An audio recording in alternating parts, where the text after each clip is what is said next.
So a week ago, I stood in line, pulled an all-nighter at the Apple Store to get the $1,000 iPhone X. That's a story for another time, but was it worth it?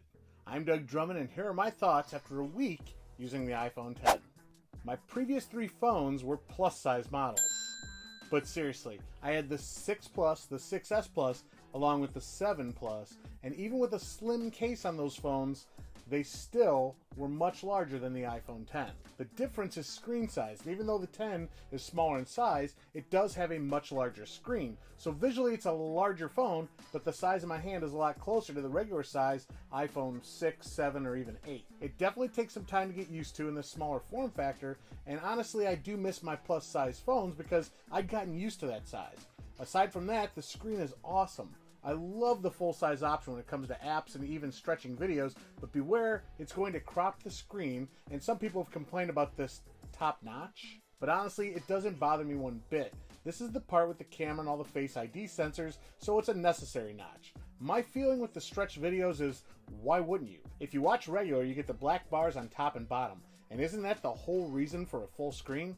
Other than that, the display is now OLED, the colors are vibrant and pop, you get the true blacks and 1:1 ratios, and really it's the screen we've lacked in the last few designs. So another big change this year for the 8s and the 10 are the ability to wirelessly charge. I've tried mine out on several chargers, and even with cases on it, it's really working. It's easy to set down and just start charging, but a good Belkin or Mophie from the Apple Store is like $60, and I'm not paying that. Now the 10 does feature quick charge, but Apple doesn't include any of that in the box. To get quick charge on this, you're going to have to go back to the Apple Store, buy a 29-watt MacBook charger that's got the USB-C. Then you're going to need to get a $25 USB-C to Lightning cable. So now with the charger of $50 and the cable of $25, you're at $75 before taxes just to quick charge your phone. And I've noticed with battery life on this, I'm getting almost as good, if not better, than my 7 Plus. They've actually got 2 batteries in here. I haven't had any problem with normal use. I come home usually after an 8-hour shift and I'm still at 70-some%. So really good battery. No home button. Do I miss it? Not really. After the first 24 to 48 hours, I kind of was like forgetting it. But once you get used to it, Apple makes it so intuitive and natural to relearn, it almost seems normal. There's a slight learning curve, and after a day of learning it, swiping between apps and getting back to the home screen is natural and easy. I've forgotten all about the home button. What's missing is that most apps still are not optimized for this Face ID, and they still want to use that fingerprint sensor. Otherwise, I don't miss it at all. Face ID is pretty awesome. Even in low light and in my bedroom, it seems to somehow work and map out my face. It only unlocks the phone. You still got to swipe up to then get into the phone, but I've got it down to one fell swoop, so now I really don't notice that it's a 2-part function. It also works with some apps, but I expect many more are probably coming soon. But setting up Apple Face ID is super easy, and it works, it's secure, and ladies, sorry, when your man's sleeping, it's not going to work because it even knows when your eyes are closed. You can't fool it with a picture, and there are several different guys out there that have tried fooling this, and it's just not going to work. Back camera's now added optical stabilization to the telephoto lens. So now on both lenses, there's optical image stabilization, which makes things a lot more crisp and easy to use. The camera one is sick as expected, and it's really one of the best ones out now.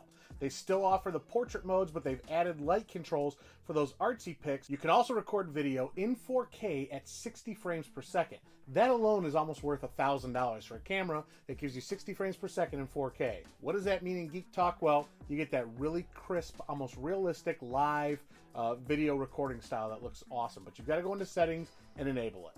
Now the big story here, us millennials love our selfies, and the front camera is going to be upgraded with a much better camera, and you're going to even have that portrait mode where you get that blurred background, that depth effect, and you can even do those artsy lightbox pictures as well. Another cool feature that's a lot of fun is an emoji. By using that Face ID where it maps your face, you're able to pick some predefined emojis here. It's going to take up to 50 different muscle memories off your face and give you live kind of emojis that'll talk. You can record with your own voice with that emoji and then send it through as a text message or whatever. It's fun, it's great for preteens, and after the little novelty wore off for me, I haven't really used it again. So here's my thoughts. Yeah, it's $1,000 phone, but I didn't pay full price. I put it on payments, so I'm only going to make $40 payments a month. And honestly, my 7 Plus was $950, so this one was only $50 more. Most of us now are only on the next program, so every 12 months we're upgrading. So after all said and done, I'll probably pay $480 for this phone before I'm leasing it in on a new one, and it's interest-free payments, so why not? Now, there are some quirks, like taking a screenshot is now volume up, and you got to press the side button. And to hard reset it, it's a combination of volume up, then down, then hold the side button. And the side button's larger, and it now calls up Siri. There is no home button. You got to rely on the gestures. They've moved control panel to the top right that you pull down, and the top left are your notifications. But like I said, there's something familiar, and after you relearn these few things, it's very natural and it comes back easily. Yeah, other phones have had some of this technology like wireless charging and Face ID, but Apple always seems to do it better. They're more resilient, they're functional, and instead of gimmicky like the competitors, it becomes standard use on the iPhone. Of course. Okay, I love this phone. I'm a fanboy. You guys all knew I was going to say the iPhone 10 is where it's at. But honestly, it's the most popular phone on the planet. After all, no one's ever stood in line for a Samsung. I'm Doug Drummond. Those are my final thoughts a week after using the iPhone 10. Thanks for watching. See you guys in the next episode. Take care.